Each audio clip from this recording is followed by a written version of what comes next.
Agora, como é que é a grid que define este espaço? Bom, a grid são esferas, não é? São esferas que têm depois as linhas radiais a apontar para fora. Portanto, isto aqui, obviamente, eu acho que não consigo representar honestamente, mas temos aqui estas linhas a apontar para fora, mas não apontam só para fora ao longo deste plano XY, não é? Apontam para fora também agora assim. É mesmo radial, em todas as direções. E depois, o que é que eu tenho? Tenho também superfícies esféricas a andar aqui à volta.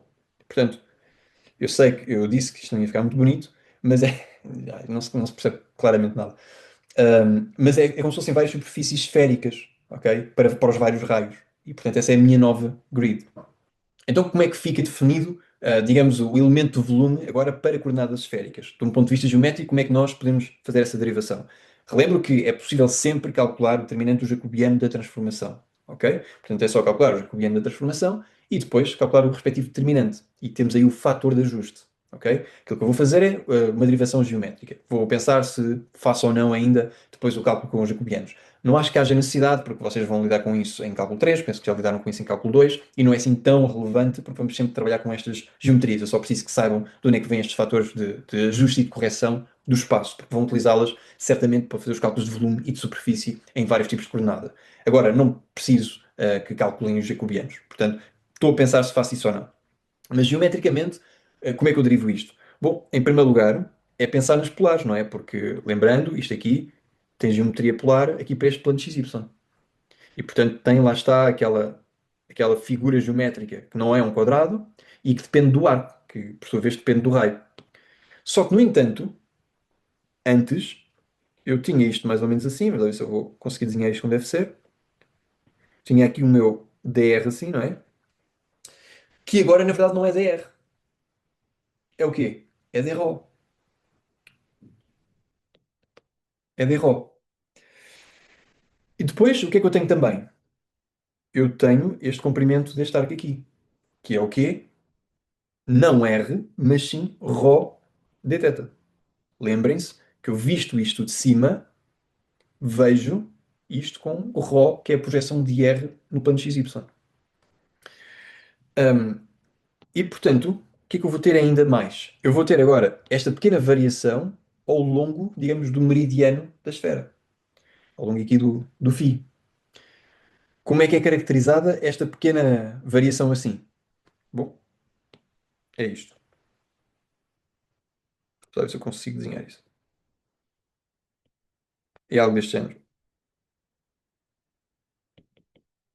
E, portanto, eu preciso agora deste fator assim,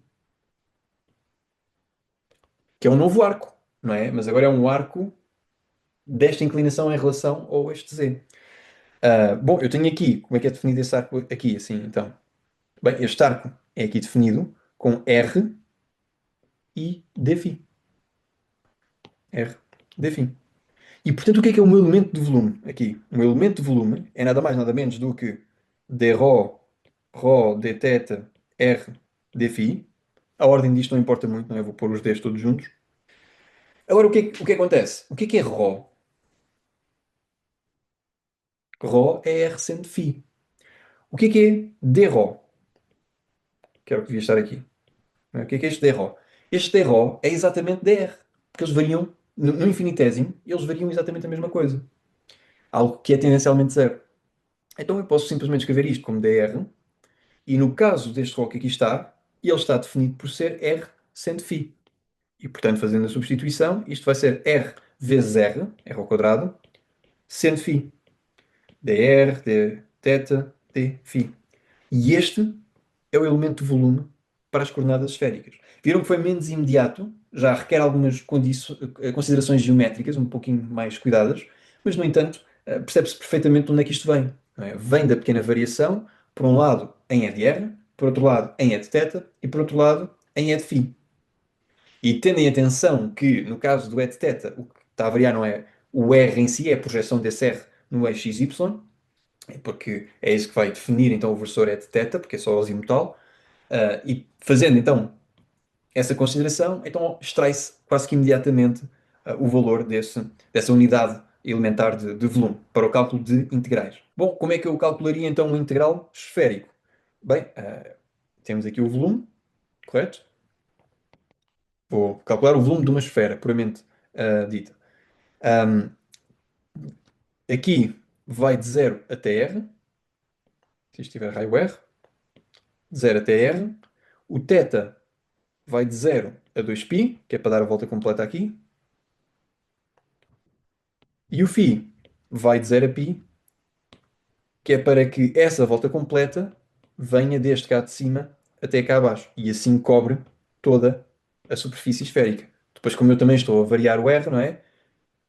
Eu, na verdade, estou a fazer isto assim. Portanto, para os vários R's está a andar θ. E agora, isto também vai acontecer aqui. Para os vários R's está a andar θ, até cobrir todo o R. Aqui a mesma coisa. E, portanto, isto eventualmente há de cobrir toda a esfera maciça. E isto é dv, só que o que é dv nas minhas coordenadas esféricas? É r ao quadrado seno de φ dr dθ dφ. E agora é fazer o cálculo, puramente, não é? Portanto, o r ao quadrado passa a ser r ao cubo sobre 3. Depois fico com 2π. E depois, agora é este integral aqui. 0π de seno de φ dφ. Correto? O que é o integral de seno de φ? Bom, o integral, isto já agora vai de R a 0, portanto, ou seja, isto fica R maiúsculo ao cubo a dividir por 3, depois 2π aqui, e agora, o que é a primitiva do seno? É o menos cosseno. Portanto, menos cosseno de φ, sendo que o φ vai de 0 até π. Quanto é que é menos cosseno de π? Menos cosseno de π é igual a 1. E, portanto, está certo? 2π, 1, e depois menos cosseno de 0. Pronto, ok, exato, mais 1. Ok, pronto, certo. Então fica 4 terços de π r ao cubo. E este é de facto o volume da esfera. Pronto, e fica assim então a parte toda das coordenadas, dos sistemas de coordenadas que nós vamos utilizar em eletromagnetismo ou física 2, é isto aqui. Parece um pouco mais puxado do que realmente é, porque nós vamos usar depois intensivamente estas coordenadas. O cuidado a ter é limites de integração e são os fatores de ajuste geométrico, que são justamente os determinantes dos jacobianos. Portanto, mas isso é uma questão que está no formulário, eu precisava só que se sentissem confortáveis de perceber de onde é que aquilo vem e quando é que aquilo é utilizado. Ok? Sempre que forem fazer cálculos de áreas, cálculos de volumes, através dos integrais nessas simetrias esféricas e cilíndricas, nunca se esqueçam de incluir o ajuste geométrico. Ok?